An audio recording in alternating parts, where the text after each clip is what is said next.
राम राम जी दोस्तों, कैसे हैं आप लोग। उम्मीद है मस्त होंगे, भले चंगे होंगे। दोस्तों आज मैं आप लोगों को एक बहुत ही खूबसूरत खिचड़ी खाते समय का गीत सुनाने जा रही हूँ। अगर आपको ये गीत अच्छी लगे तो प्लीज़ लाइक शेयर कमेंट जरूर करिएगा दोस्तों।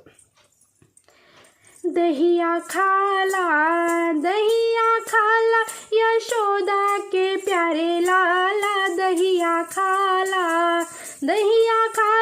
यशोदा के प्यारे लाला, दहिया खाला। मेरे पापा गरीब दिए खाने को खीर, बहे अखियों से नी खाला खाला। दहिया खाला यशोदा के प्यारे लाला, दहिया खाला यशोदा के प्यारे लाला, दहिया खाला। मोरे चाचा गरीब दिए खाने को खीर, बहे अखियों से नीर खाला खाला। दहिया खाला यशोदा के प्यारे लाला, दहिया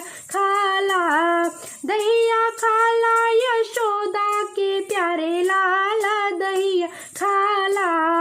मोरे भैया गरीब दिए खाने को खीर, बहे अखियों से नीर खाला खाला। दहिया खाला यशोदा के प्यारे लाला, दहिया खाला यशोदा के प्यारे लाला, दहिया खाला। दहिया